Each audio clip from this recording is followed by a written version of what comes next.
Assalamualaikum warahmatullahi wabarakatuh dan selamat sejahtera. Yang dihormati barisan penolong kanan pentadbiran Puan Norlela binti Idris, penolong kanan hal ehwal murid Puan Aziah binti Pandak, penolong kanan co-curriculum Puan Siti Zaleha binti Hamidun, barisan guru SK Tanah Hitam yang saya kasihi dan anak-anak didik yang saya rindui. Alhamdulillah, walaupun secara maya, Panitia Pendidikan Agama Islam dan Bahasa Arab dapat melaksanakan kem bestari solat bagi tahun 2021. Tahniah kepada Panitia Pendidikan Agama Islam dan Bahasa Arab yang telah berusaha dengan baik bagi memastikan program utama panitia dilaksanakan dengan jayanya. Anak-anak yang saya kasihi, ambillah peluang ini untuk memperbaiki ibadah kita, terutamanya solat. Solat ini adalah tiang agama. Sebagai hamba Allah, kita perlu menunaikan solat yang diperintahkan. Tahniah juga buat anak-anak didik di SK Tanah Hitam yang meluangkan masa menyertai kem bestari solat ini. Akhir kata, semoga program ini dapat memberi manfaat kepada anak-anak didik SK Tanah Hitam dan juga bagi guru-guru beroleh pahala kerana menyampaikan ilmu yang bermanfaat. Dengan lafaz bismillah, saya merasmikan kem bestari solat tahun 2021 SK Tanah Hitam. Assalamualaikum warahmatullahi wabarakatuh. Assalamualaikum warahmatullahi wabarakatuh. Alhamdulillahirabbil alamin wassalatu wassalamu ala asyrafil anbiya'i wal mursalin wa ala alihi wa sahbihi ajma'in. Allah Subhanahu wa taala menyebut dalam Al-Quran, ba'da a'udzu billahi minasyaitonir rajim, ya ayyuhalladzina amanu taqullaha haqqa tuqatih wa la tamutunna illa wa antum muslimun. Wahai orang-orang yang beriman, bertakwalah kamu kepada Allah Subhanahu wa taala dengan sebenar-benar takwa. Janganlah kamu mati sebelum kamu berada dalam keadaan Islam. Satu seruan daripada Allah Subhanahu wa taala untuk kita bertakwa. Jadi apa makna takwa? Makna takwa ini, kata ulama, ianya adalah melakukan perkara-perkara yang Allah Subhanahu wa taala suruh dan tinggalkan perkara-perkara yang Allah Subhanahu wa taala larang. Kemudian Nabi SAW menyebut, fa inna asdaqal hadits kitabullah wa khairal hadi Muhammad sallallahu alaihi wasallam wa syarrul umur muhdatsatuha. Nabi sallallahu alaihi wasallam menyebut sebaik-baik kalam itu ialah kalamullah azza wa jalla. Sebaik-baik perkataan itu ialah Al-Quran itu sendiri. Dan yang kemudiannya Nabi sallallahu alaihi wasallam menyatakan juga bahawasanya petunjuk, sebaik-baik petunjuk adalah petunjuk daripada Nabi sallallahu alaihi wasallam. Dan seburuk-buruk perkara dalam ibadah kita adalah perkara kita reka-reka dalam ibadah kita. Kita buat-buat tahu dalam ibadah kita. Walaupun kita tak tahu, kita buat-buat tahu dan kemudiannya kita amalkan. Ini adalah satu perkara yang kita katakan seburuk-buruk perkara dalam agama kita. Alhamdulillah, hari ini kita bertemu dalam kem bestari solat yang dianjurkan oleh Panitia Pendidikan Islam dan Bahasa Arab. Satu usaha dan juga inovasi yang baik. Kalau untuk program macam ni, inovasinya bagus. Sebab apa? Sebabnya ianya bukanlah satu kesalahan untuk kita memberikan ilmu pengetahuan walaupun dalam bentuk maya. Dan saya ucapkan kepada yang hadir bersama-sama dengan saya pada hari ini, saya tak nampak namanya ni. Namanya nampak macam Alia. Tak perkara ni kita berkenalan insya-Allah. Okey. Baik, pertamanya sekali apa yang kita buat ini, pertamanya sekali kita minta lah sama-sama yang hadir pada hari ini, sama ada bersama-sama dengan saya ataupun di pelantar Facebook dan juga YouTube, kita sama-sama untuk berniat. Kita niatkan apa yang kita buat pada hari ini adalah untuk meningkatkan takwa kita kepada Allah Subhanahu wa taala, agar kita mendapat keberkatan, kerahmatan, kasih sayang Allah Subhanahu wa taala untuk menuju syurganya. Sebab apa? Bila seseorang itu menempuh jalan untuk kita panggil untuk mempelajari ilmu pengetahuan, maka Allah Subhanahu wa taala, kata Nabi sallallahu alaihi wasallam, akan memberikan jalan untuk menempuh ke dalam syurga.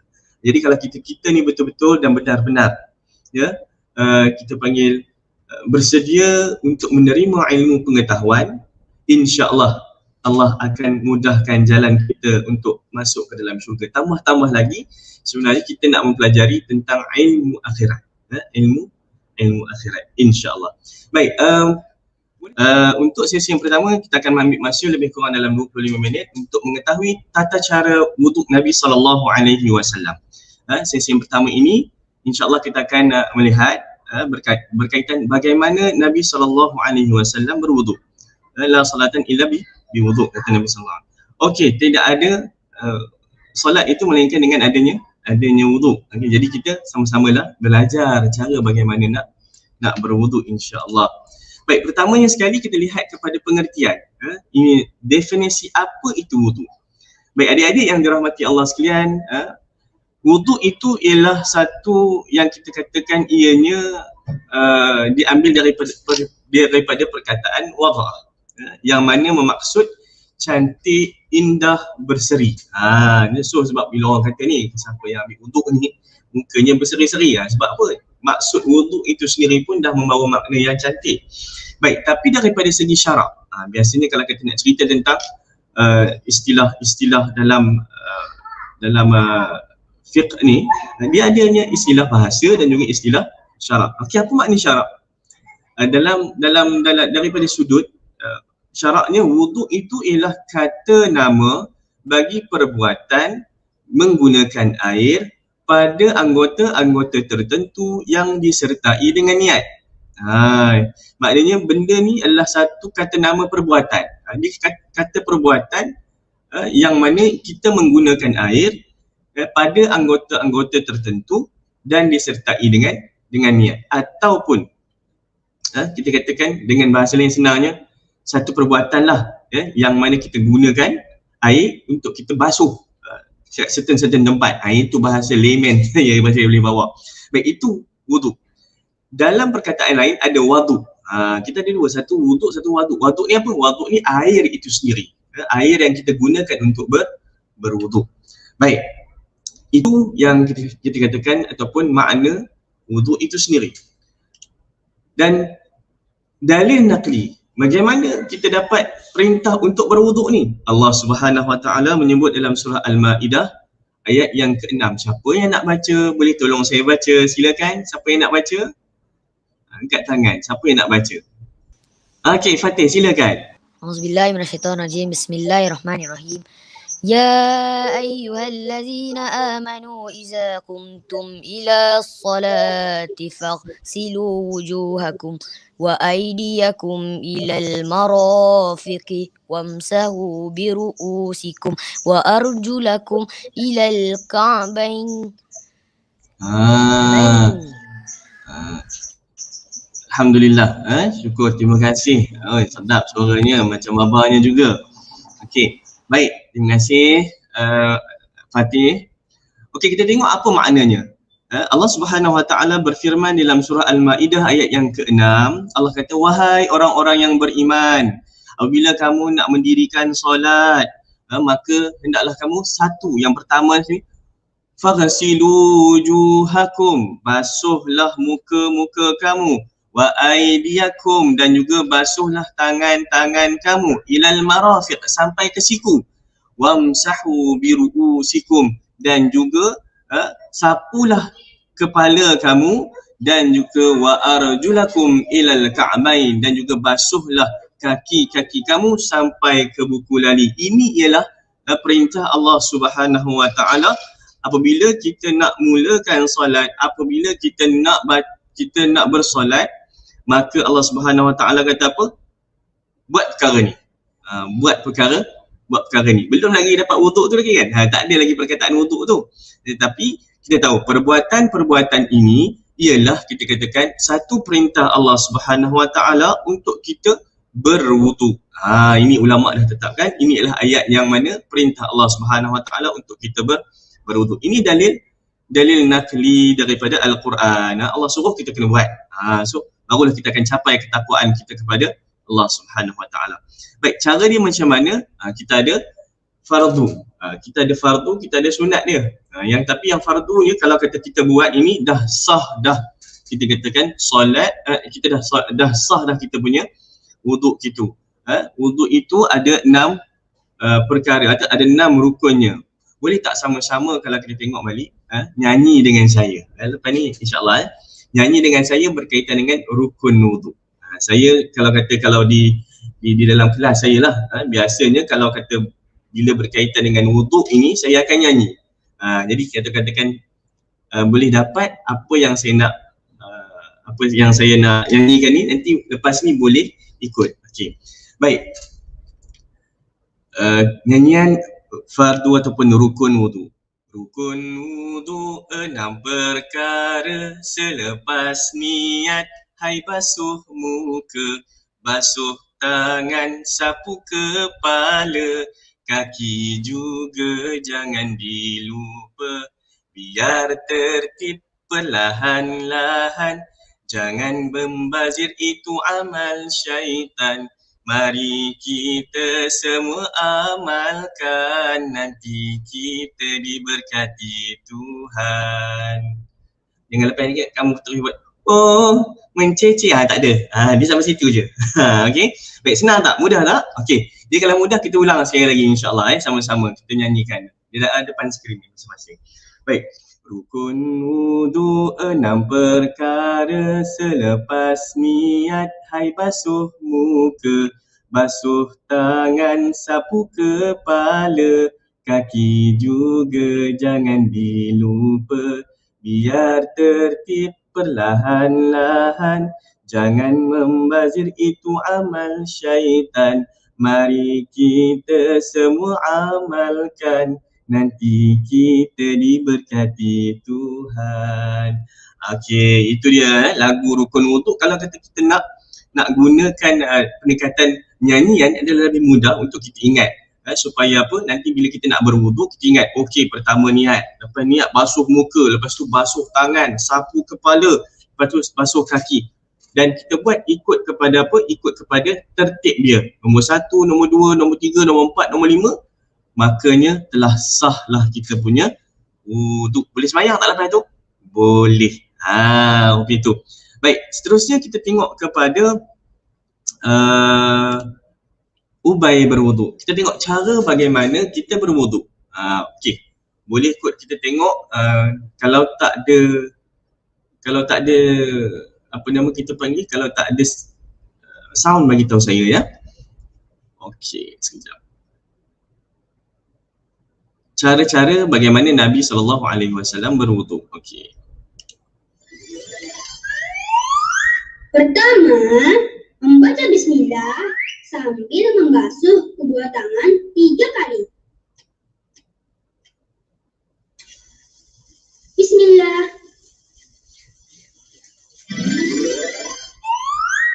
Kedua, Ubay masukin air ke hidung dan mulut, lalu dikeluarkan lagi.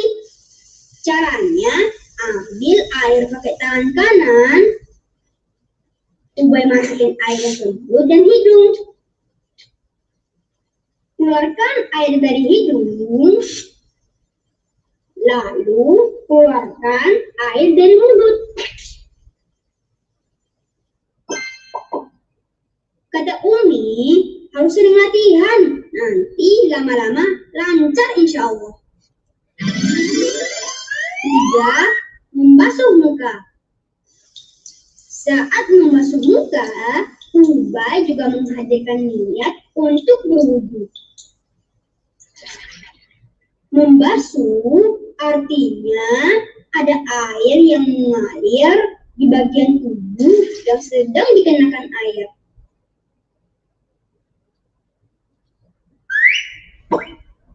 Ubay diajarin Abi bagian muka yang ini nih. Dari sini ke sini.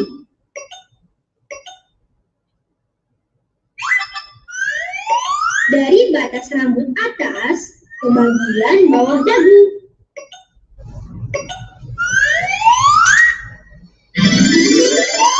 Keempat, membasuh kedua tangan sampai di atas siku. Ubay membasuh tangan dari ujung jari sampai di atas siku. Menyela-nyela jari. Membasuh ke seluruh lengan. Mulai dari tangan kanan 3 kali. Kemudian membasuh tangan kiri 3 kali.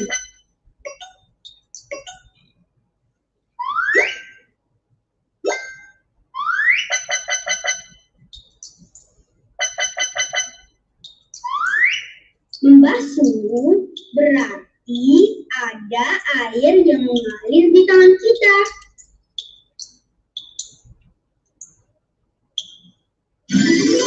Kelima, mengusap kepala dan telinga. Nah teman-teman, mengusap itu cukup air yang menempel di tangan yang dikenakan ke bagian anggota wudhu.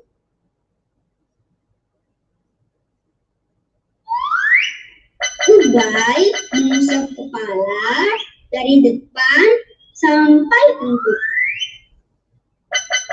Kemudian dibalikkan lagi ke depan kepala.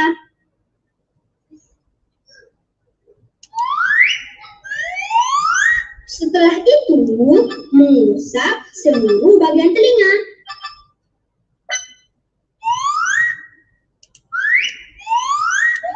Caranya, tunjuk untuk mengusap bagian dalam telinga. Ibu jari untuk mengusap bagian luar telinga.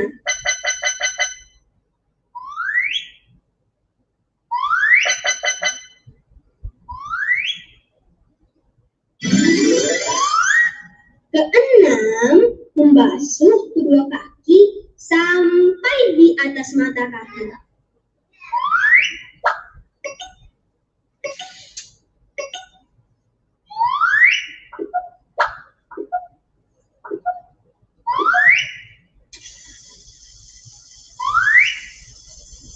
Ini yang terakhir teman-teman.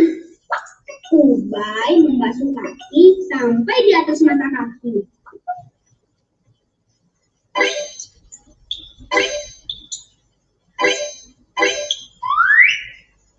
Menyelah-nyelah jari kaki dengan jari kelingking.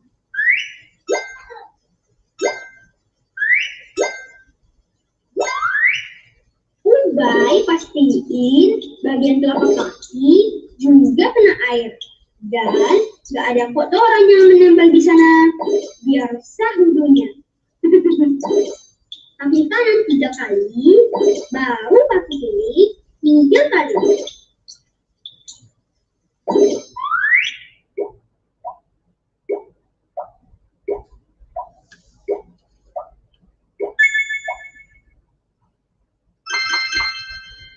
Alhamdulillah, Ubay sudah wudhu nih teman-teman.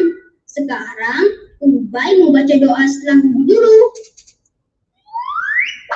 Habis wudhu, Ubay baca doa setelah wudhu. Asyhadu an la ilaha illallah wahdahu la syarikalah wa asyhadu anna Muhammadan abduhu wa rasuluh. Allahumma ij'alni minat tawwabin waj'alni minal mutatahhirin.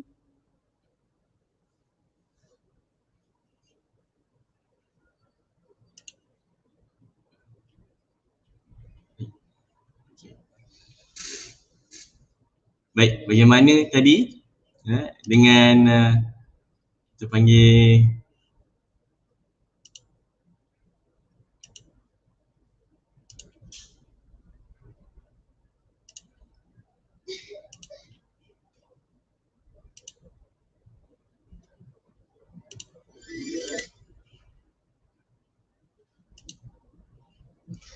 okey.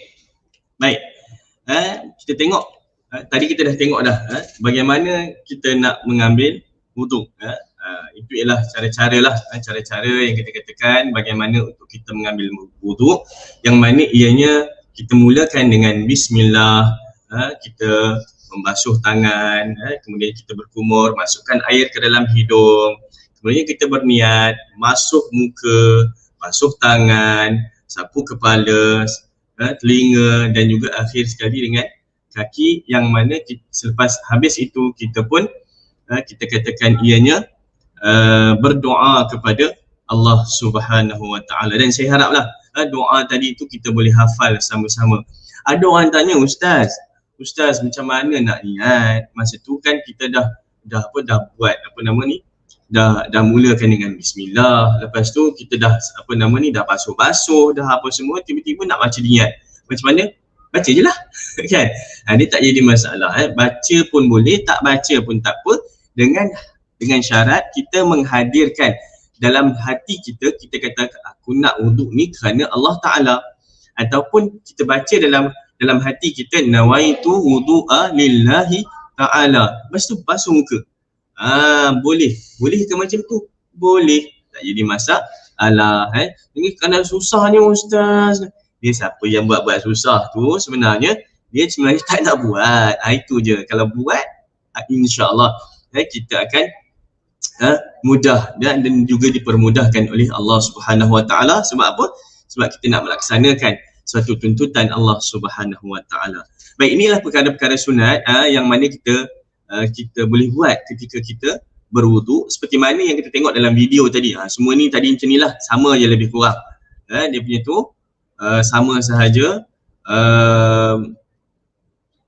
Dan yang akhir sekali yang bermula dengan baca bismillah dan diakhirkan dengan membaca doa selepas wuduk. Ada orang tanya, boleh ke kita bercakap-cakap? Boleh, tapi taklah sampai kata dia menyebabkan batalnya wuduk tadi kan, kena ulang balik. Tak. Cumanya kita kata jangan bercakap lah, itu sunat kita. Sunat kita supaya dapat pahala. Apa makna sunat? Buat dapat pahala, tak buat tak dapat apa. Okey. Baik, itu ialah perkara-perkara sunat ketika berwuduk. Perkara yang membatalkan wuduk. Perkara yang membatalkan wuduk. Benda-benda yang boleh menyebabkan kita batal wuduk kita. Yang pertamanya sekali, keluar sesuatu daripada salah satu jalan, sama ada kita ni kencing, kita ni buang air besar. Buang air besar tu apa? Buang air besar tu ialah berak lah kan. Kata orang Perak, berak lah kan. Ataupun terkeluar darah, ataupun kita buang angin. Buang angin ni maksudnya apa? Kentut lah. Kita pot gitu kan. Baik, kentut. Ini adalah perkara pertama yang keluar daripada badan kita. Yang keduanya, kita tidur tidak tetap. Tidur tak tetap ni maksudnya macam mana? Tidur tak tetap tu maknanya kita tidur baring lepas tu golek-golek. Yang itu maknanya tidur yang tak tetap. Tidur yang tetap macam mana? Kita tidur dalam keadaan kita duduk. Punggung kita tetap je. Dan lepas tu kita tak ada ruang-ruang untuk kita nak bagi kita kentut. Yang itu dibenarkan untuk tidak payah mengambil air semayang dan kita terus boleh solat. Biasanya yang terjadi perkara ini ketika mana kita berada di masjid ataupun kita berada di surau. Kita berada di masjid ataupun kita berada di surau, kadang-kadang tu tak tunggu maghrib sampai isyak. Lepas dia baca Quran, kita baca Quran, tiba-tiba rasa macam ngantuk. Biasanya orang baca Quran memang itulah, ngantuk je. Sebab apa? Setan sukalah ngacau. Tidur katanya kan. So kita nak tidur. So kita tertidur tu, lepas tu tiba-tiba kita dengar, kita bangun-bangun tu dah ada orang nak solat. Dah bukan azan, kita kata dah nak mula solat. Dah ada, kita panggil iqamah dah. Kita pun cepat-cepat nak pergi ambil air semayang yang lain.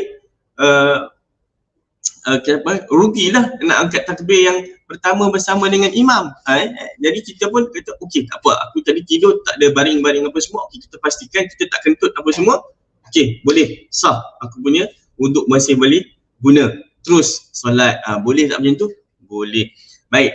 Yang ketiganya, hilang akal disebabkan mabuk, pitam ataupun gila.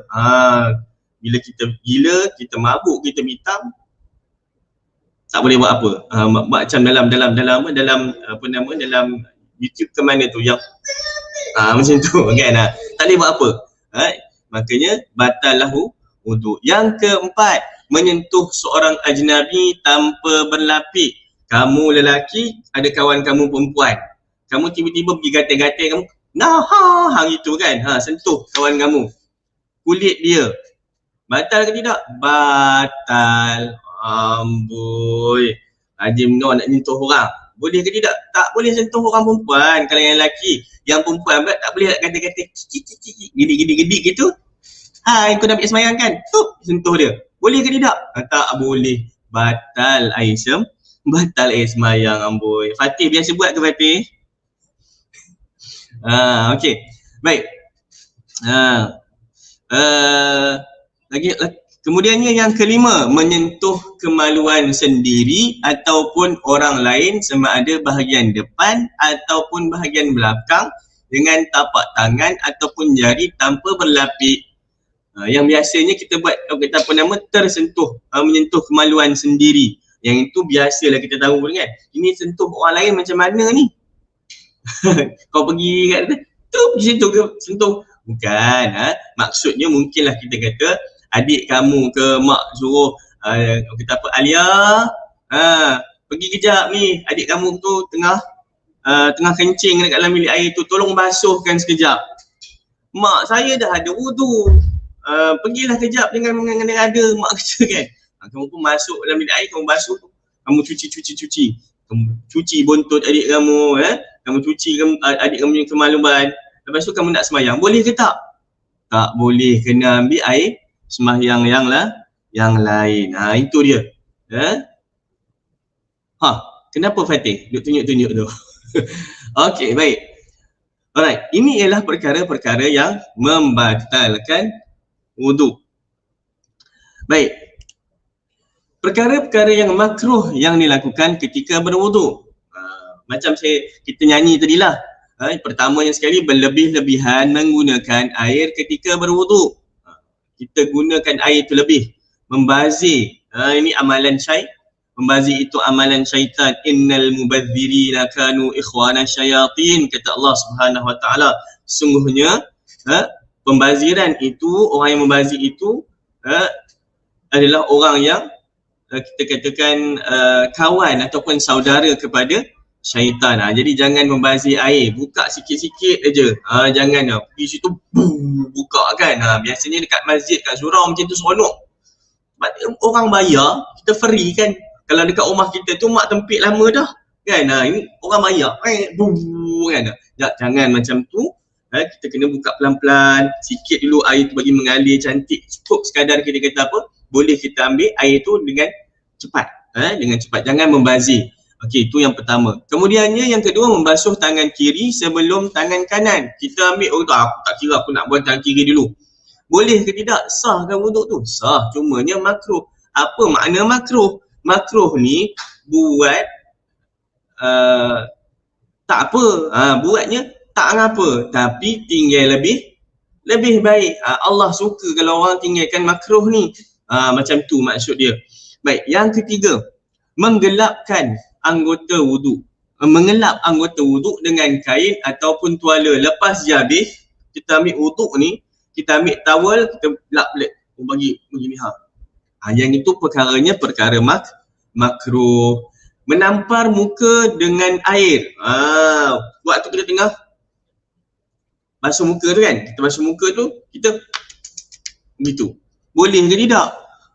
Boleh, tapi sakit lah. Siapa suruh buat wapi tu? Sakit. Kita sakit wapi tu. Tak boleh, jangan buat wapi tu. Satu sakit, yang keduanya hukumnya makruh. Yang ketiga, yang kelima, membasuh dan menyapu anggota wuduk lebih daripada 3 kali. Yang ini berlaku kepada orang yang ada penyakit. Penyakit apa? Penyakit obsessive compulsive disorder. Ni biasanya orang ni, dia basuh tangan tu, kalau nak basuh tangan tu, dia tak boleh berhenti. Kalau dia dah basuh tangan tu, nak basuh tangan 5 kali lah, 6 kali lah, baru dia rasa macam air tu terkena dekat dia punya kulit. Barulah dia rasa dekat dalam kulit tu masuk air dia tu. Ini ialah orang yang ada penyakit. Makruh tak perbuatan ini? Makruh. Biasanya kalau orang biasa-biasa ni 2 kali pun rasanya macam kalau boleh nak buat sekali je. Kan? Kalau boleh jangan macam tu, kita ikut apa yang telah diajarkan oleh Nabi SAW. Basuh muka 3 kali, basuh tangan 3 kali, Kemudiannya sapu kepala, telinga dan basuh kaki tiga kali. Simple, senang, tak susah. Dia sempurna. Baik, kemudiannya yang keenam, meminta bantuan orang lain untuk membasuh anggota wuduk tanpa sebarang keuzuran. Lainlah kalau orang sakit tu tak apa. Tapi kita ni, kita panggil Irdina, contohnya Irdina, kita kata, meh kejap ni, tolong kejap, Fatih ni malas lah, tolong kejap ambilkan wuduk curah-curah kat sini, dekat amboi, kata boleh ke macam tu? Tak boleh, dia jadi makruh. Dia rupanya itu. Kalau katakan kita minta orang lain buat untuk kita, kalau kata kita ni adanya kemampuan, maknanya jadi makruh. Dan kemudiannya berlebih-lebihan ketika berkumur dan memasukkan air ke dalam hidung bagi orang yang berpuasa. Orang yang puasa bagi yang sikit-sikit je, dia tak boleh berlebih-lebihan. Takut nanti kumur-kumur terkelat, kan dah batal puasanya. Itu sebab kita kata sikit-sikit sahaja masukkan air ke dalam hidung, keluarkan dengan tangan kiri, keluarkan. Okey, baik. Itu perkara-perkara makruh dilakukan ketika berwuduk dan bacaan selepas wuduk. Seperti mana yang kita tahu tadi, asyhadu an la ilaha illallah wahdahu la syarikalah wa asyhadu anna Muhammadan abduhu wa rasuluh. Allahumma ja'alni minat tawwabin waj'alni minal mutatahhirin. Subhanakallahumma wa bihamdika asyhadu an la ilaha illa anta astaghfiruka wa atubu ilaih. Baik, itu ialah bacaan selepas wuduk. Ada boleh tak baca sampai mutatahhirin saja pun boleh, tak jadi masalah. Tu abduhu wa rasuluh tu pun boleh, tak jadi masalah. Nak baca tiga-tiga pun boleh, tak jadi masalah. Jadi kita katakan baca tu baca dan baca. Sebab apa? Ini ialah apa yang diamalkan oleh Nabi sallallahu dan diajarkan oleh Nabi sallallahu alaihi wasallam kepada kita.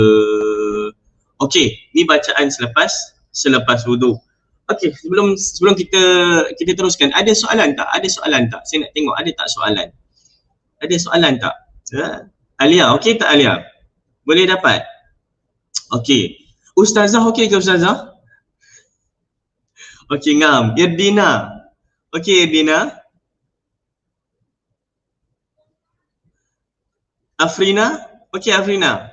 Okey. Okey Afrina okey. Imran, tak nampak Imran ni. Oh, Imran dah keluar kot. Fatih okey Fatih? Okey, ngam. Alright. Boleh kita teruskan? Okey, kita teruskan. Uji minda. Okey, saya akan siapa yang boleh buka quizzes boleh terus buka quizzes. Boleh terus buka quizzes. Kita teruskan dengan sesi yang kedua. Sesi yang kedua lebih kurang dalam 40 minit macam tu. Mungkin kita akan ringkaskan lagi. Sifat solat Nabi SAW, tata cara Nabi SAW bersolat, cara bagaimana Nabi SAW bersolat. Kali ni tolong dengar betul-betul kerana apa, ianya sangat penting. Okey, kita mulakan yang pertama sekali untuk sesi yang kedua ini dengan apakah rukun solat. Rukun solat ada 13. Kena ingat. Tadi ada yang jawab kan? Ada 13 rukun wuduk, bukan. Rukun solat ada 13. Daripada 13 ini tadi, kita bahagikan kepada 3. Yang pertama, rukun qalbi. Rukun qalbi ini ialah rukun dalam hati. Rukun yang kita baca dalam hati, iaitu niat. Niat ni tak perlu lafaz pun tak apa. Cumanya kita katakan, ianya mesti hadir dalam hati kita. Saya buka kod sikit lah. Hadir dalam hati sikit, dalam hati kita. Yang keduanya, tartib. Ini kita tengok satu-satu. Baik, rukun qauli. Rukun qauli ni kita kena lafaz dan kita kena dengar dengan telinga. Maknanya lafaz kita itu kita kena dengar dan bacaan-bacaan tersebut kalau kita tengok balik, ianya sangat perlu untuk kita hafal, untuk kita baca ketika mana kita solat. Rukun qauli ialah lafaz yang didengar dengan telinga dan rukun fi'li ialah rukun perbuatan. Rukun perbuatan. Baik. Syarat wajib solat. Siapa yang wajib solat? Yang pertamanya sekali, wajib solat bagi orang yang Islam. Orang Islam wajib solat. Ada sini Imran, tak ada nampaknya. Tak nampak Imran. Irdina, ada Irdina. Mana Irdina? Tak nampak Irdina. Ada Irdina. Tak nampak Irdina. Irdina ada? Tak ada. Afrina ada Afrina? Ada. Okay, Afrina kan. Okay, tapi Islam kan? Afrina Islam kan? Okay, good. Yang keduanya suci daripada haid dan nifas. Fatih. Oh, Fatih. Fatih suci daripada haid dan nifas ke? Fatih suci daripada haid dan nifas ke? Tak tahu. Tak tahu. Orang lelaki tak ada kena-mengena. Orang lelaki tidak ada kena-mengena dengan suci daripada haid dan nifas ini. Yang ini untuk orang perempuan yang dah datang waktu dia. Macam contohnya kita kata Alia. Alia mungkin Alia dah pun sampai dia punya waktu untuk suci daripada haid dan nifas. Dah datang pun haid ke tidak, saya pun tak tahulah. Tapi kita suci. Orang yang suci daripada haid dan nifas bagi orang perempuan, dia wajib untuk solat. Yang ketiganya orang yang berakal. Orang yang ada akal, tak gila. Dia tak gila, dia tak pitam, dia memang tak ada apa-apa, dia tak tidur pun. Ni wajib bagi orang tu, dia solat. Dan yang keempat, baligh. Orang yang baligh ini adalah orang yang dah sampai umur. Macam contohnya, kalau kata kita ni, dah sampai umur 13 tahun. Bukan, 15 tahun. Kita dah sampai umur 15 tahun. Yang ini dah wajib dah kita solat. Tapi Ustaz, saya ni 12 tahun, wajib ke? Wajib dengan syarat, kalau katakan kamu itu dah pun datang satu perkara, iaitu mimpi basah. Untuk lelaki lah, untuk mimpi basah, wajib kamu solat. Kadang-kadang ni sekarang ni, kanak-kanak umur 11 tahun dah mimpi basah. Dah mimpi basah ni maksudnya apa? Mimpi bersama dengan orang perempuan dan keluar air mani, maka wajib bagi kamu untuk solat. 11 tahun. Sekarang ni kan 11 tahun pun dah ada kan, main pakwa makwa lah kan. Macam saya tak tahu. Kan? Betul tak Alia? Pakwa kamu siapa? Dia tengok kat sini kan. Okey. Baik. Alright. Yang kelima, berada dalam keadaan yang sedar. Maknanya dia dalam keadaan yang kita tepuk dia sedar. Aku tengah berada dalam keadaan bukan dalam keadaan yang kita panggil apa, keliru, bukan dalam keadaan yang kita panggil apa, berhalusinasi. Maksudnya dia berada dalam keadaan yang khayal dan sebagainya. Orang ni tak wajib solat. Tetapi siapa yang berada dalam keadaan sedar, macam kita sekarang ni berada, kita kata, sedar tak kau kat mana ni? Aku kat hospital. Tahu, dia tahu kat mana. Kenal tak ni siapa?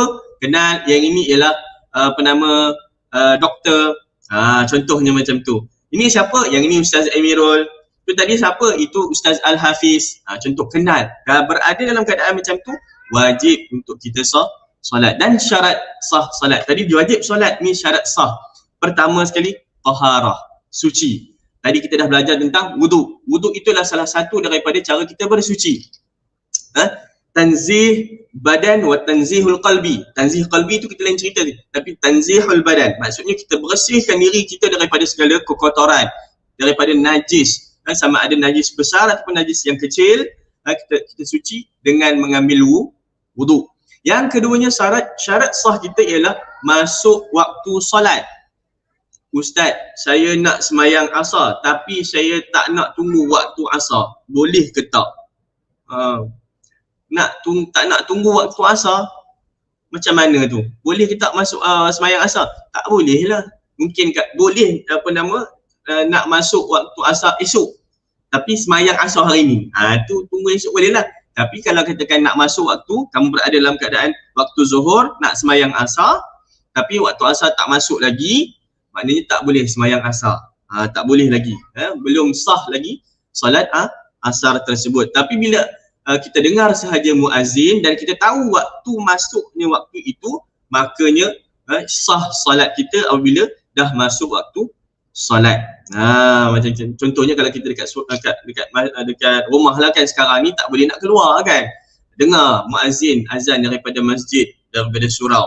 So kita pun dengar, oh dah masuk waktu, so kita solat. Sah tak waktu tu? Sah untuk solat pada waktu itu. Contohnya solat maghrib, solat isya, macam tu, sah. Baik. Yang ketiganya menutup aurat. Boleh ke kita semayang waktu tengah kita telanjang? Tak boleh. Jangan gatal-gatal kamu, saya nak semayang mak, tapi saya tak mau pakai apa pun, nak telanjang, boleh je. Boleh ke tak? Tak boleh. Kena tutup aurat. Kalau orang lelaki, kena tutup aurat. Tapi sebaik daripada awal, pakai cantik-cantik ni, nak jumpa dengan siapa ni? Nak jumpa dengan Allah Subhanahu Wa Taala. Pakai baju cantik-cantik, kemudiannya solat. Yang ini, menutup aurat. Pakai baju cantik tapi tak pakai seluar, boleh ke tak? Tak boleh. Tak boleh, tak tutup. Kena tutup sampai bawah. Kalau yang perempuan, lagilah kena tutup sampai habis, kecuali tapak tangan dan juga muka saja. Tapak tangan dan juga muka sahaja yang boleh kita tengok. Boleh kita lihat. Tapi sebaiknya tutup habis. Macam orang lelaki, daripada buat macam ni, macam saya ni kan, Melayu cantik, pakai kot lagi, terus ada kopiah songkok hitam legam lagi kan, pakai untuk kita nak jumpa dengan Allah Subhanahu Wa Taala. Yang keempat, menghadap kiblat. Kita kena tahu kat mana kiblat kita. Kaabah kiblat kita. Fawajhaka syatral masjidil haram, kata Allah Subhanahu Wa Taala, dan berpalinglah kamu ke Masjidil Haram. Masjidil Haram itu ada Kaabah. So kiblat kita itu di Masjidil Haram. So kiblat kita dekat situ. Ustaz, saya tak tahu kat mana nak kiblat kita ni, kata. Kalau boleh carilah. Kalau tak boleh tu, waktu itu kita panggil, tanya orang, ada ke tak ni, kat mana ni kiblat ni, tanya. Kena tanya. Kalau tak tanya, sesat jalan. Itu sebabnya orang sekarang ni, macam kalau nak pergi mana-mana, orang guna Waze, orang guna Maps. Sebab apa? Tak nak sesat jalan. Itu dia punya konsep dia. Baik, syarat sah solat. So, rukun solat ada 13 tadi. Okey, rukun solat ada 13. Boleh tak kita nyanyi sama-sama? Nyanyi juga. Ya, nyanyi juga. Senang. Kalau rukun ni senang, nyanyi je. Baik, kita nyanyi sama-sama dengan saya untuk rukun solat. 1, 2, 3. Rukun-rukun solat ada 13. Niat berdiri, takbiratul ihram, Fatihah, rukuk, i'tidal serta sujud. Duduk 2 sujud, duduk tahiyat akhir, baca tahiyat akhir, selawat serta salam, dan akhirkan dengan tertib. Mari bersolat, mari bersolat, mari bersolat, mari bersolat, mari bersolat, mari bersolat, mari bersolat, mari bersolat. Rukun-rukun solat ada 13. Niat berdiri, takbiratul ihram, Fatihah, rukuk, i'tidal serta sujud. Duduk 2 sujud, duduk tahiyat akhir, baca tahiyat akhir, selawat serta salam, dan akhirkan dengan tertib. Mari bersolat, mari bersolat, mari bersolat, mari bersolat, mari bersolat, oi hoi, mari bersolat, oi hoi, mari bersolat, mari bersolat. Dia senang je sebenarnya. Kita buat 13 rukun ini, makanya dah boleh dah kita bersolat. Asalkan kita tahu sembahyang subuh berapa rakaat tadi? Fatih, sembahyang subuh berapa rakaat? 2. Okey, Afrina, sembahyang 2 rakaat. 2 rakaat. Afrina, sembahyang asar berapa rakaat? 4. 4. Irdina, sembahyang zuhur berapa rakaat? 4. 4 juga. Ada sini Imran, mana Alia? Alia, sembahyang maghrib berapa rakaat? 3 rakaat. 3 rakaat. Boleh tak kita sembahyang 5 rakaat? Siapa boleh bagi tahu saya? Boleh tak kita nak sembahyang 5 rakaat? Tak boleh. Boleh ke tak? Sembahyang kot. Takkan tak boleh. Boleh ke tak? Siapa nak jawab? Lekal. Sekarang saya tanya nama kan? Okey Alia. Boleh tak Alia? Tadi saya tanya kamu. Boleh tak? Kita nak sembahyang 5 rakaat untuk maghrib. Boleh ke tak? Tambah 2 je lagi. Tak boleh. Sebab apa tak boleh? Sebab solat maghrib memang dah 3 rakaat. Sebab solat maghrib memang 3 rakaat. Terima kasih Alia, pandai. Ashkataidiakum. Gitu kan. Kalau dalam kelas Mandarin yang saya pernah belajar, dia kata apa? Siapa kuli-kuli, kata dia kuli-kuli. Saya pun tak ingat. Tapi kuli-kuli dia sebut kan. Tepuk tangan katanya. Betul. Sebab apa? Sebab solat subuh memang diperuntukkan oleh Allah Subhanahu Wa Taala dan diajarkan oleh Nabi SAW 3 rakaat saja. Macam sembahyang subuh, boleh tak nak buat 3 rakaat? Tak boleh, kena buat 2 rakaat sahaja. Sebab apa?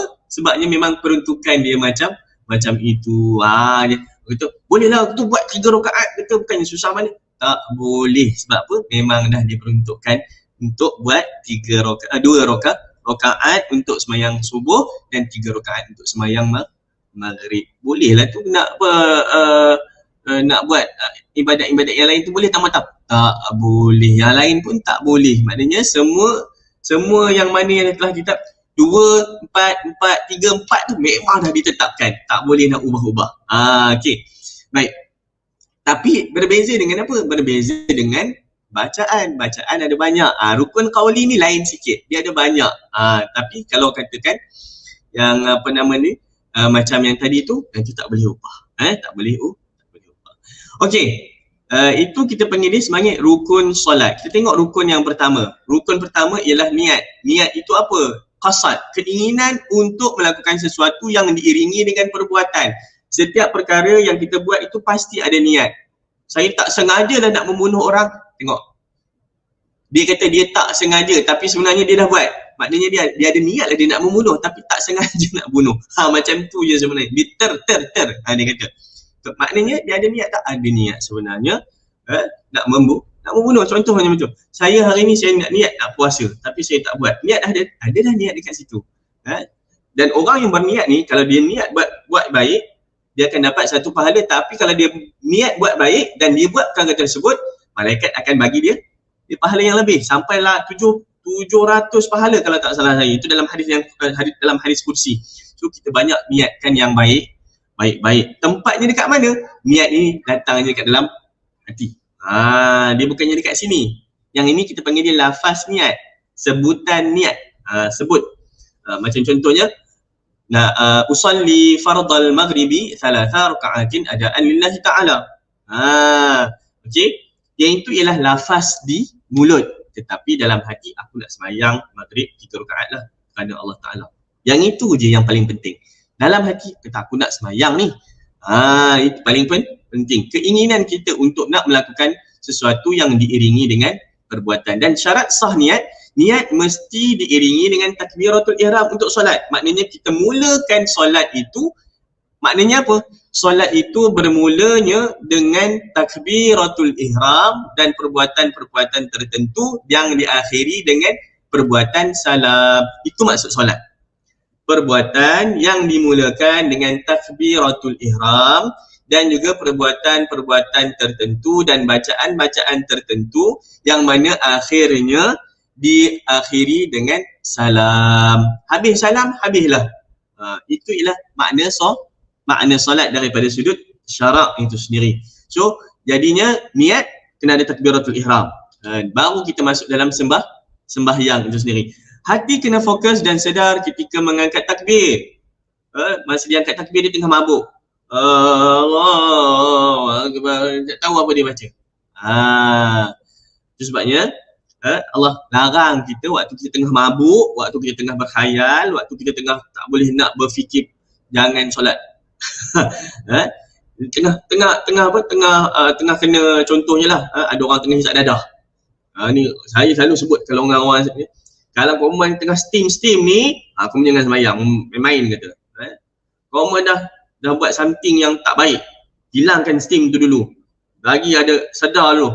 Solat, minta Allah jauhkan benda-benda yang macam ni. Maknanya orang yang kita panggil apa, tak boleh fokus. Macam tadi tu saya sebut, Janganlah kita solat. Dan ingat jenis solat dan kefarduannya.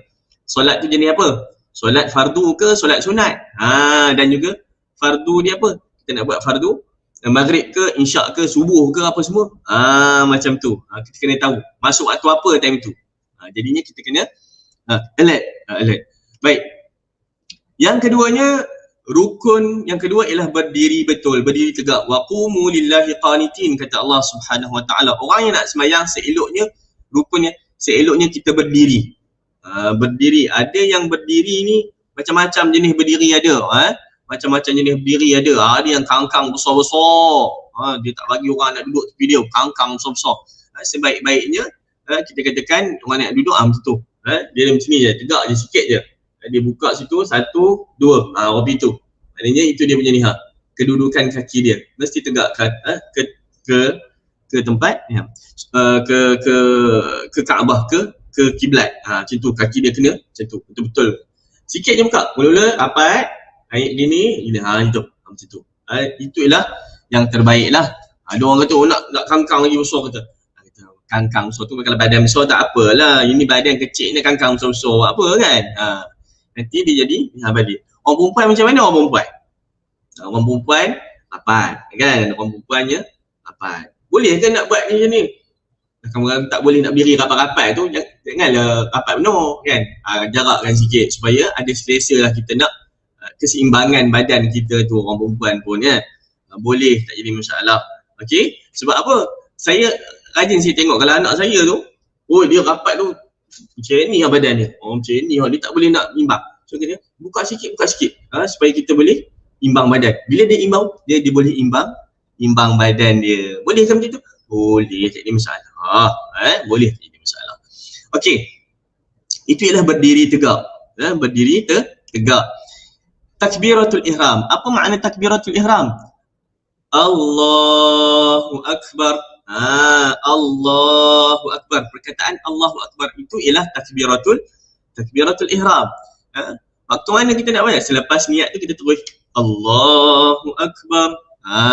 Waktu itu mesti dilafazkan dalam keadaan berdiri tegak, melafazkan dalam keadaan yang benar-benar menghadap kiblat dan menyebut dalam bahasa Arab. Dalam bahasa Melayu boleh tak? Allah Maha Besar. Tak boleh. Tak boleh. Dia kena sebut dalam bahasa Arab dan memperkenalkan semua hurufnya kepada diri sendiri. Maksudnya kita sebut tu kita terang, kita jelas. Allahu Akbar walaupun solat seorang-seorang. Supaya apa? Kita mesti dengar apa yang kita baca. Sebab apa? Ini ialah rukun qauli. Macam saya sebut sebelum ni, rukun qauli apa? Kita dengar lafaz yang disebut untuk diri kita. Okey? Mesti kita dengar lafaz itu yang disebut untuk diri kita. Allahu Akbar. Boleh ke begitu? Boleh lah kita dengar. Dengar dekat sini je. Tapi kalau kita solat ramai-ramai tu, boleh kita buat Allahu Akbar. Kalau jadi imam tak apa. Kalau tak jadi imam, jangan buat pasal. Tak pasal-pasal lagi, kena penumbuk sebelah. Kan? Jangan rope itu. Kita kena hormat orang sebelah juga supaya dia tetap tidak terganggu dengan bacaan kita. Sedangkan kata orang lain dalam satu malam Nabi SAW kata apa nama, dengar ada orang baca Quran, dalam masa yang sama ada orang tengah sembahyang. Nabi larang orang baca Quran ketika orang tengah sembahyang. Itu gangguan sebenarnya, gangguan. Takut orang sembahyang tak khusyuk dan sebagainya dan terikut dengan bacaan tersebut, kan dah berdosa kita dan kita kena buat baik, tapi kita, dalam masa yang sama kita berdosa. Tak boleh macam tu kan? So, kita nak buat baik, kita kena baca pelan-pelan. Allahu Akbar. Kita dengar yang kita punya bacaan untuk diri kita sahaja. Macam tu. Baik, mesti diiringi dengan niat. Itu takbiratul ihram. Dalil yang ada dekat situlah, hadis yang diriwayatkan oleh Tirmizi dan juga Abu Daud. Baik, ini cara kita angkat takbir. Mungkin ini boleh besarkan saya sekejap. Saya nak tunjuk kepada yang lain. Okey. Alright, baik. Ada yang angkat takbir. Allahu Akbar. Ni angkat takbir macam ni. Allahu Akbar. Letak. Dia angkat takbir tu kat mana? Satu dekat sini. Telinga. Telinga. Macam ni. Sini. Telinga. Satu. Allahu Akbar. Ataupun dekat sini. Allahu Akbar. Okey. Ini di hujung ni dengan hujung ni sampai dekat anak telinga. Allahu Akbar. Yang akhir sekali yang bawah ni. Ni sampai sini. Laki perempuan sama ke? Sama je. Okey. Boleh tak tiga-tiga tu? boleh. Jangan nak rupa ini. Ini rupa nak macam jadi Ultraman dah kan. Ada yang kata bawah sikit. Oh gitu. Di bawah gitu. Itu kiranya malih no. Ibaratnya Allahu Akbar. Oh Allah. Dia macam tolak lah. Allahu Akbar. Tak boleh. Tak boleh. Dia kena ngam-ngam dekat sini ke ataupun dekat atas kat telinga ke ataupun di atas lagi. Allahu Akbar. Boleh buat tiga-tiga tersebut supaya apa? Supaya kita ni. Tapi yang biasa orang perempuan buat, ni bawah ni lah. Ini betul untuk orang perempuan. Ni sesuai lah untuk orang perempuan. Kepit sikit orang itu kan. Allahu Akbar. Dia meletakkan dekat sini. Ni orang perempuan biasa buat macam ni. Tak apa. Allahu Akbar. Ini untuk orang perempuan. Orang lelaki, atas pun boleh. Ni macam ni pun boleh. Macam ni pun boleh. Tak jadi masalah. Tak jadi masalah. Okey, macam ni. Allahu Akbar. Baik, itu antara cara nak angkat takbir. Dan cara nak sedekap tangan. Ada yang suka sedekap macam ni. Suka cakap macam ni. Dia dekat atas ni. Boleh tak? Boleh. Tak jadi masalah. Nak nampak macam khusyuk sikit. Kita rasa macam ni boleh khusyuk. Buat macam ni. Kalau rasa macam tak selesanya, tak seronoknya. Sebab macam saya gemuk sikit kan. Saya ni gemuk. Ada pula perut buncit sikit ke depan. Nak letak atas perut. Letak atas perut tu sikit. Dia ada macam tempat kita nak letak tu kan, selesa. Pun boleh, kat situ pun boleh, tak jadi masalah. Kat situ pun cara yang betul juga. Ataupun di bawah sekali. Di bawah di mana? Di antara pusat dengan tengah-tengah tu dia letak situ. Boleh ke tak? Boleh. Yang ini biasanya boleh lah. Asalkan yang pentingnya angkat takbiratul ihram. Allahu Akbar. Ataupun Allahu Akbar. Ataupun Allahu Akbar. Letak macam tu. Itu ialah cara dia.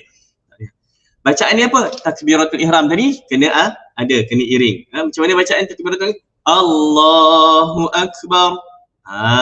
Ini saya punya tak apa sedap lah. Tapi kalau Ustaz Salihuddin terbaik sebab dia imam. Kan cara tu. Baik. Membaca surah Al-Fatihah. Untuk rukun yang keempat kita kena baca surah Al-Fatihah baru kita boleh sah solat kita tu. Rukun dia. Kalau tak baca tak boleh, kena baca surah Al-Fatihah. Jadi dekat sini saya tengok yang lelakinya memang Fatih seorang je lelaki kot. Ada Imran ada Imran. Imran ada tak tadi? Saya tak nampak Imran. Tak ada Imran. Okey. Ya. Ada Imran. Tak nampak Imran. Kalau tak ada Imran kita minta kot Al-Fatih. Minta tolong bacakan surah Al-Fatihah ini.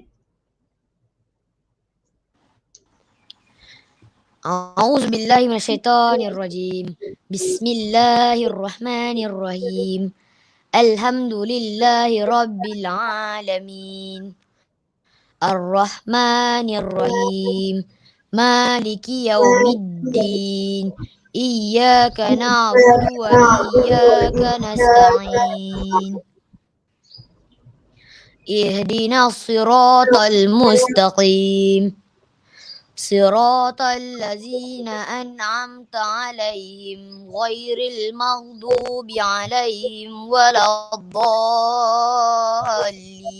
آمين. Amin. InsyaAllah, tabarakallah. Sedap suaranya. Alhamdulillah.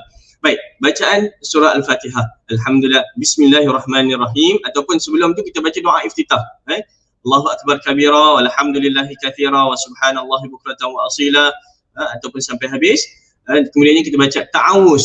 Apa maksud ta'awuz? Ta'awuz ni maksudnya a'udzubillahi minasyaitanirrajim. Senyap dalam keadaan yang tak dengar.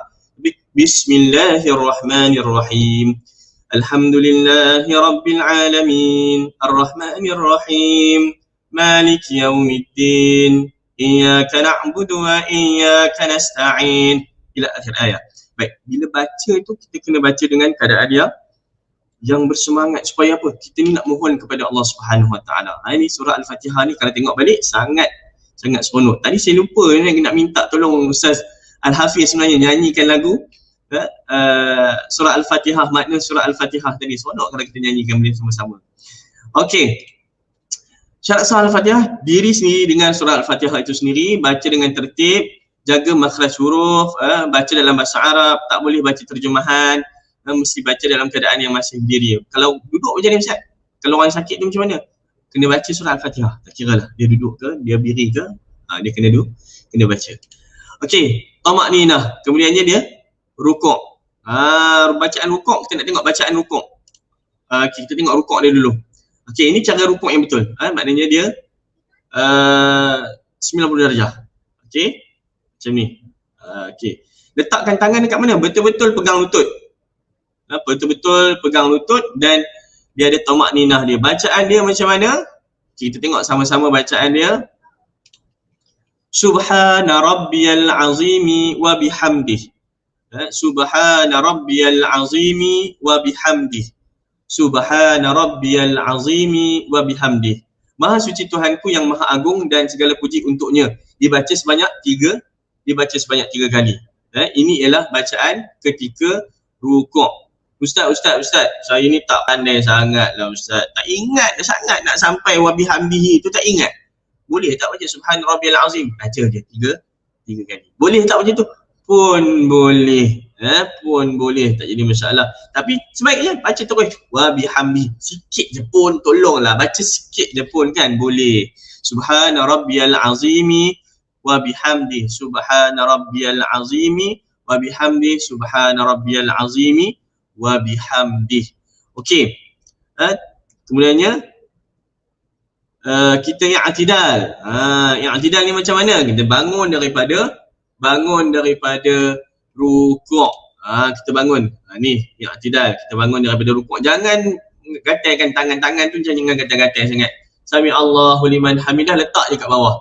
Jangan nak masuk poket lah, garu lah, jangan. Takut dia melebihi pergerakan 3 kali, tak sah semayang kamu, kena ulang balik batal semayang kamu. Padan muka. Okey, bacaan dia apa? Sami Allahu liman hamidah, Rabbana lakal hamdu. Sekali lagi kita baca. Sami Allahu liman hamidah, Rabbana walakal hamdu. Ataupun Rabbana lakal hamdu pun dibolehkan. Cara itu cara baca bacaan untuk i'tidal. Afrina, cuba try pun baca sikit. Macam mana bacaannya? Sami Allahu liman hamidah, Rabbana lakal hamdu. Barakallahu fiik, masya-Allah, tabarakallah. Betul ya, banyak bacaan ni Sami Allahu liman hamidah, Rabbana walakal ataupun Rabbana lakal hamdu. Alhamdulillah. Okey, kita terus kepada sujud. Selepas kita i'tidal, kita sujud. Kita sujud. Kita sujud. Sujud macam mana? Sujud ini, bila kita sujud tu ada perkara yang kita kena tahu. Pastikan ada 7 anggota. Berapa? 7 anggota yang kena mata kita masa kita sujud. Dahi dengan hidung, 2 tapak tangan, 2 lutut dengan 2 hujung jari kaki. 2 hujung jari kaki, 2 lutut, 4, 2 tapak tangan, 6, dahi dan hidung, 7. Ada 7 anggota yang perlu kamu letakkan ketika kamu sujud di tempat sujud. Barulah kita katakan sah sujud tersebut. Yang ini adalah hadis Nabi SAW disebutkan macam tu. So, bacaan dia macam mana? Okey, bacaan dia macam mana? Okey, ni kita tengok. Ni kedudukan tangan. Kedudukan tangan macam kamu angkat takbir. Letak macam tu dan diregangkan sikit bagi untuk orang lelaki.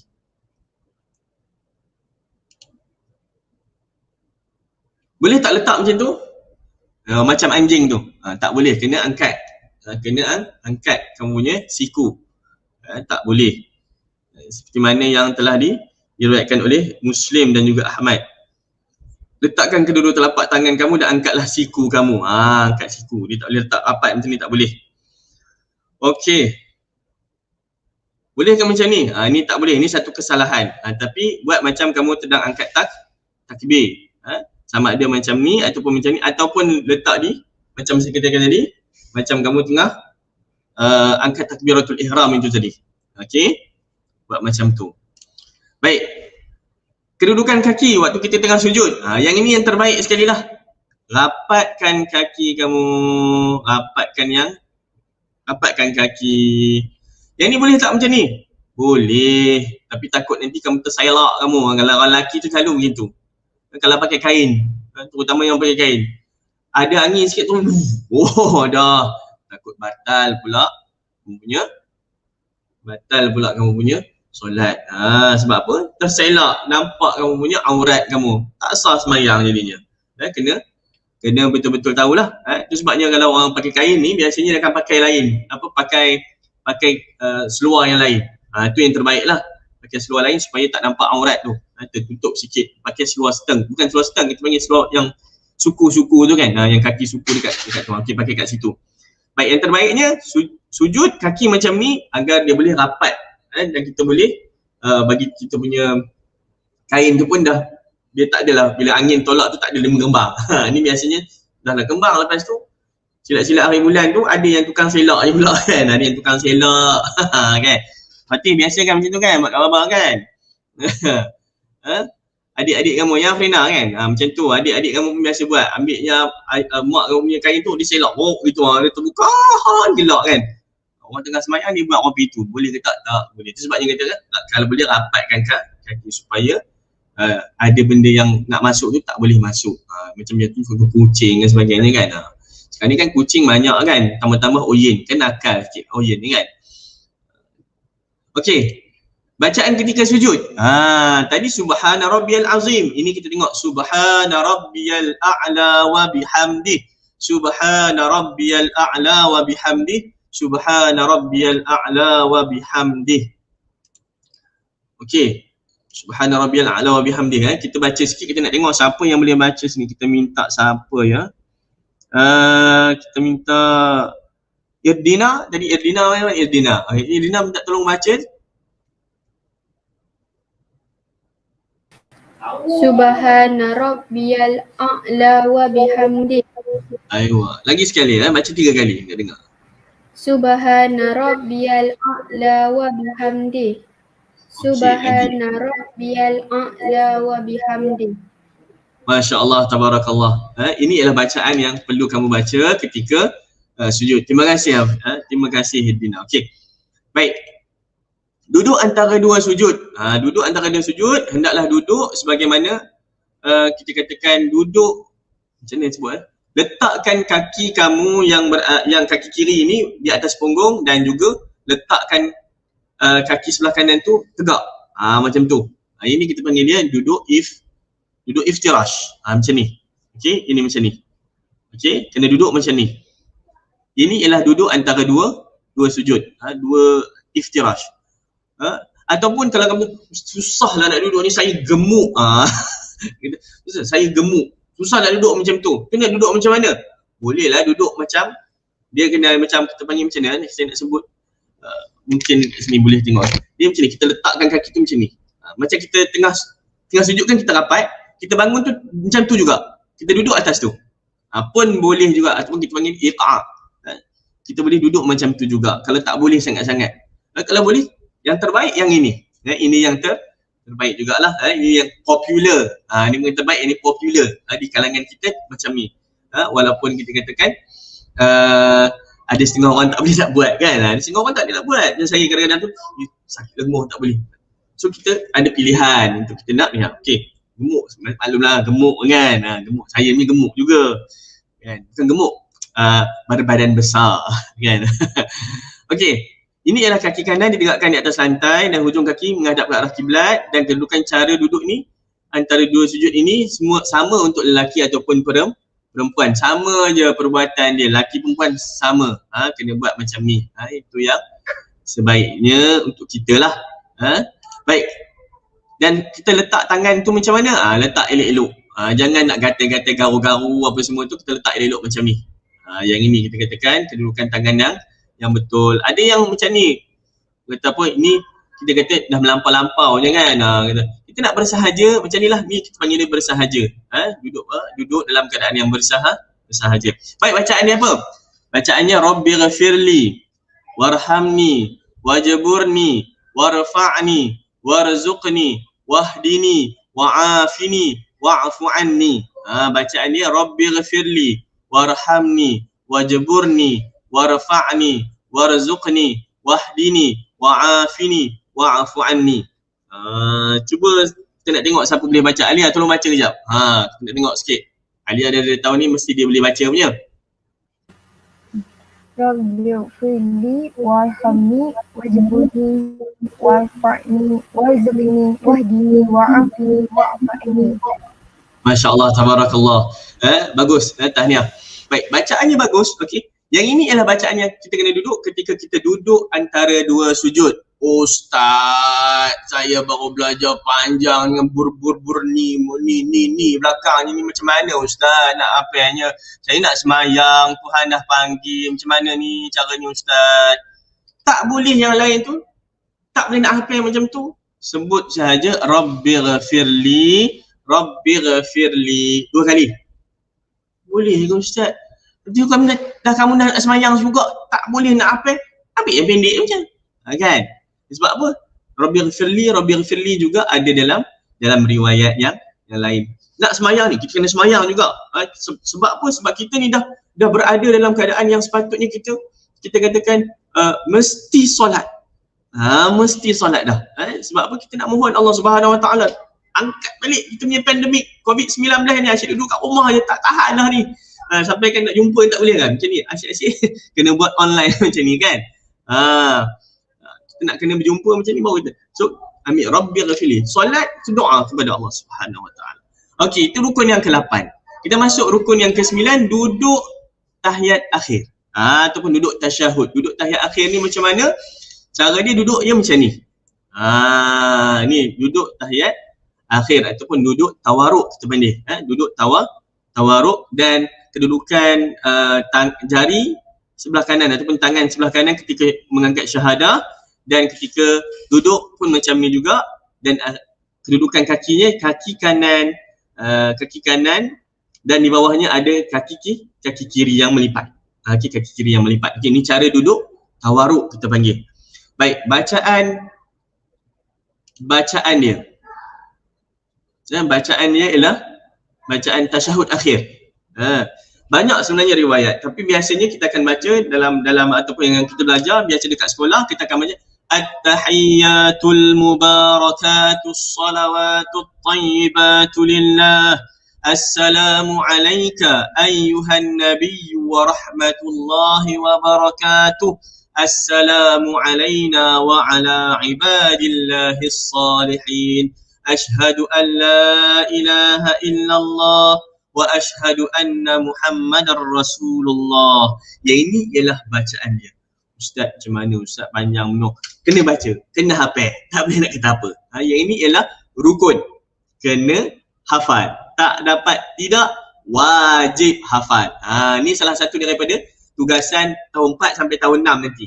Kena hafal dan baca dalam bentuk voice dan bagi kepada ustaz dan ustazah kamu nanti.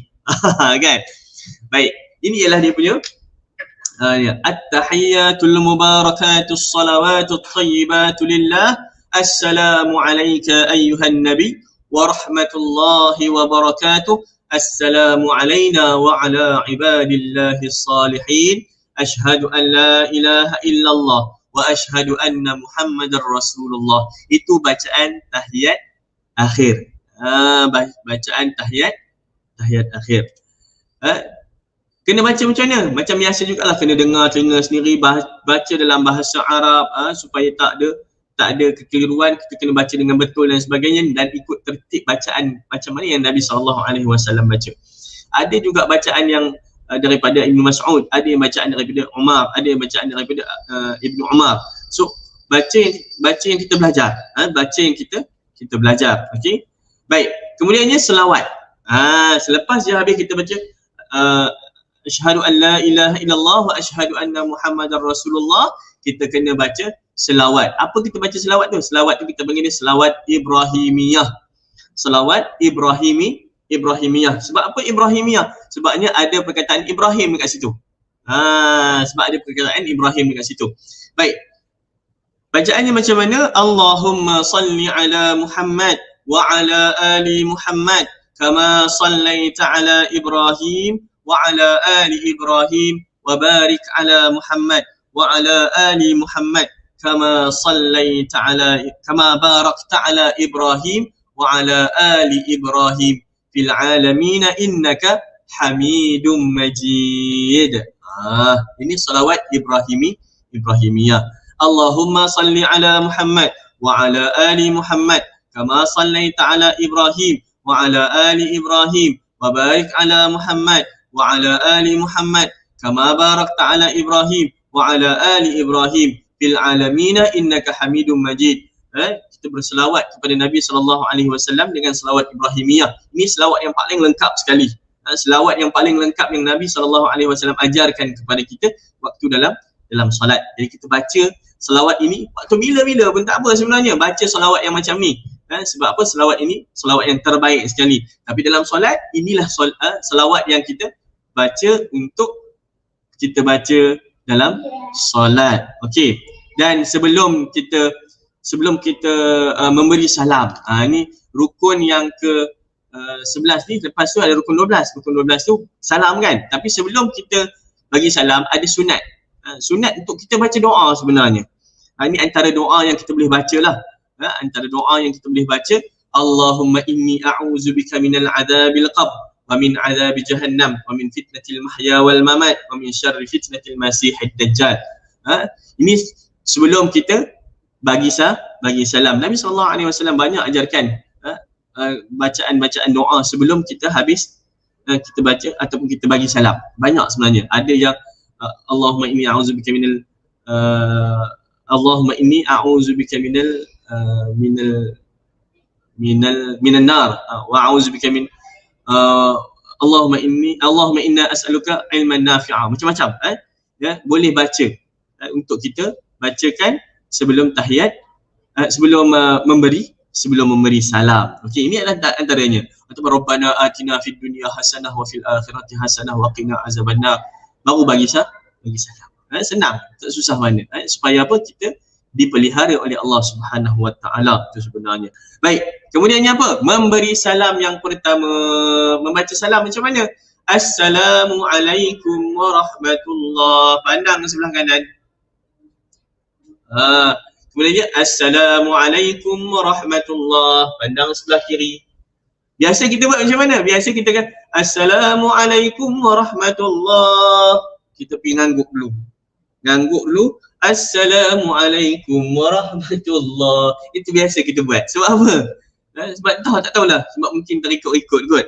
Tapi sebenarnya tak perlu. Kita nak angguk dulu. Dia tak ada pula kata kita sahkan. Kita sahkan, kita angguk tu sah. Tak ada. Bukan maksudnya yang gitu. Maksudnya kita kata kita pandang kanan. Assalamualaikum warahmatullahi. Assalamualaikum warahmatullahi. Kita baca kanan dan kiri. Tu nak tunduk tu macam mana? Boleh lah, tak ada masalah. Dah habis dah solat. Sebab apa? Sebabnya kita memberi salam ataupun wajib salam yang pertama sahaja, dan selepas itu sunat untuk kita bagi salam yang kedua. Dan tunduk tu tak termasuklah dalam solat sebenarnya. Jadi boleh tak tunduk? Boleh. Tak ada masalah. Lantak kamu tak dapat macam ni. Tapi tak dapat pahala apa-apa pun sebenarnya. Kalau kita buat pun tak ada apa. Kan? Satu perkara yang tidak ada apa-apa. Itu sebabnya perkara yang sia-sia ni baik kita tinggal je lah. Tak ada masalah pun. Kalau kita nak buat. Tak ada masalah. Tapi perkara itu nampak macam sia-sia lah sebab ni menunduk. Okay. Kecuali kalau kamu kata ada niat lain, kita tunduk tu maksudnya sah aku sembahyang. Itu tak ada. Tidak ada dikira sebagai perkara tersebut. Yang pentingnya apa? Habis je Assalamualaikum warahmatullahi, pandang sebelah kanan. Assalamualaikum warahmatullahi, pandang sebelah kiri. Habis. Yang itu makanya habis sudahlah kita katakan solat kamu dengan syarat yang ke-13, iaitu ni saya tunjuk dia ni. Tak perlu tunduk pada pertengahan kan. Ni dia dah tunjuk siap-siap dah. Yang pentingnya rukun yang ke-13 kamu buat daripada awal tadi tertib, satu, tidak ada yang tertinggal. Kalau tertinggal kena ulang balik rakaat tersebut. Ini kita panggil dia apa? Perbuatan Nabi SAW yang Nabi buat mesti tertib. Yang itu yang Nabi SAW tunjuk, kita kena ikut. Itu sebabnya bila kita nak belajar solat, macam saya sebut tadi pada awal-awalnya,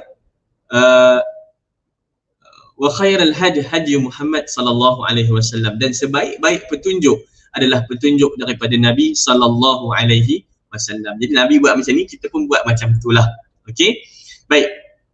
Selepas solat, habis dia solat, dah bagi salam, habis dah sembahyang, nanti kejap.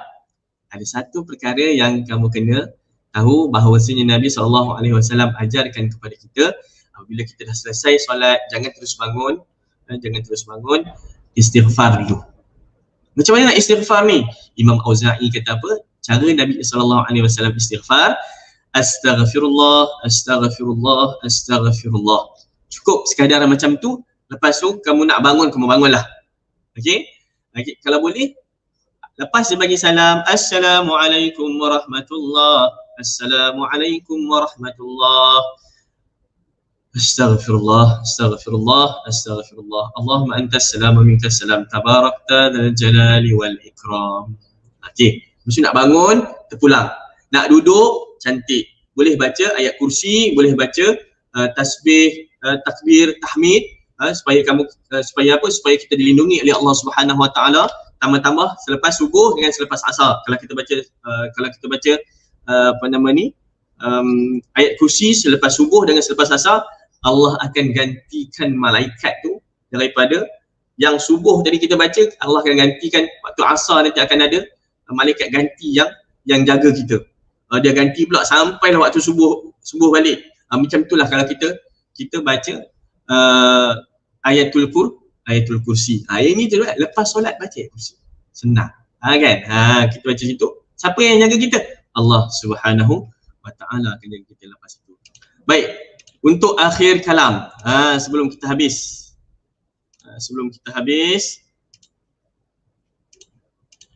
Baik, ini ialah kesimpulannya. Dah habis dah. Alhamdulillah habis. Okey, kesimpulannya pertamanya sekali macam sebelum ni disebut oleh siapa nama yang tadi tu, Ustazah Azlina ke mana? Cikgu Azlina ya. Solat itu tiang agama. Siapa yang membangunkan tiang agama ini, maka dia akan membangunkan agama, dan siapa yang tak bangunkan tiang agama ataupun dia merobohkan tiang agama, dia tak mau semayang, maka dia menjatuhkan dan merobohkan agama sebenarnya. Dia menjatuhkan Islam itu sendiri. Jadi, kena solat. Itu. Kalau tak solat, maknanya kita telah menjatuhkan, kita telah merobohkan Islam itu sendiri. Itu yang pertama. Yang kedua, solat jadi mudah dengan ilmu. Nak semayang kena ada ilmu. Kalau tak ada ilmu, dia susahlah. Macam contohnya sekarang ni kena solat. Sebabnya kena minta mohon kepada Allah Subhanahu Wa Taala betul-betul, kena taqarrub, kena dekatkan diri dengan Allah Subhanahu Wa Taala dengan solat ini, supaya Allah Subhanahu Wa Taala tarik balik pandemik yang ada. Sebab sekarang ni kita tengah susah sangat-sangat. Jangan kata waktu susah ni kita hanya ingat Tuhan waktu susah ni. Waktu tak susah besok kita syukur pula. Ingat juga Tuhan. Okey, ingat juga Tuhan. Kita semua berbalikkan diri kita ni kepada Tuhan. Tauhid kita, ibadah kita hanya kepada Allah Subhanahu Wa Taala. Baik. Kemudiannya solat itu mencegah kemungkaran. Kesimpulannya solat ini boleh mencegah kemungkaran. Inna salata tanha 'anil fahsya'i wal munkar. Dan sesungguhnya kata Allah Subhanahu Wa Taala, solat itu boleh mencegah daripada keburukan dan juga mencegah kemungkaran. Kamu semayang betul-betul, ikut macam mana yang kita ajar, ikut macam mana yang Nabi SAW buat, insya-Allah solat itu boleh mencegah kamu daripada kamu membuat dosa kepada Allah Subhanahu Wa Taala. Dan yang paling penting, macam mana sebelum ni saya sebut, solat seperti mana kamu melihat Nabi SAW bersolat. Saya nak kongsi sikit satu cerita sebelum kita habis, yang mana ianya diriwayatkan oleh Al-Bukhari. Ada satu sahabat ni, nama dia Malik bin Huwairith. Dia orang ni ada satu grup, satu grup kumpulan yang mana duduk dengan Nabi SAW 20 hari. Satu hari dia orang ni macam kata, ya rindulah dengan family dan sebagainya. Dia orang pun masing-masing macam bercakap-cakap, jom kita beritahu Nabi aku nak balik. Dia pun beritahulah Nabi tentang kerinduan dia orang kepada keluarga. Tengok, ini ialah satu nasihat daripada Nabi SAW. Bila dia orang bagi tahu kepada Nabi SAW, Nabi kata apa? Balik. Tak apa, balik. Dengan penuh kasih sayang, Nabi tunjukkan kepada kita. Dengan penuh kasih sayang, Nabi kata apa? Balik. Tak apa, baliklah. Balik. Tapi balik nanti buat apa? Tengok Nabi kata, balik nanti buat apa? Balik nanti, Nabi kata, balik nanti ajarkan kepada keluarga kamu ni. Apa nak ajar ni? Ajarkan sembahyang macam mana kamu tengok aku sembahyang. Ajarkan sembahyang ataupun solat seperti mana kamu tengok aku sembahyang. Itu yang Nabi ajarkan. Dan kemudiannya Nabi sebut lagi. Nabi kata apa? Bila masuk waktu nanti cari seorang suruh azan. Cari seorang suruh azan. Dan dah habis azan tu nanti cari seorang yang paling besar di antara kalangan kamu, yang paling bagus, suruh dia jadi imam. Yang ini yang pesanan yang kita boleh ambil yang atibar daripada hadis Nabi SAW. Nabi pesan apa? Kalau macam saya pesan kepada kamu, selepas kamu tengok je program ini, selepas kamu dah masuk KBS ini, apa yang kita kena buat selepas ini? Masuk je nanti, habis je kita punya program ni. Pertama, balik ajarkan pula kepada adik kamu, ajarkan pula kepada abang kamu, kakak kamu, ibu kamu, bincangkan tentang solat. Itu yang pertama.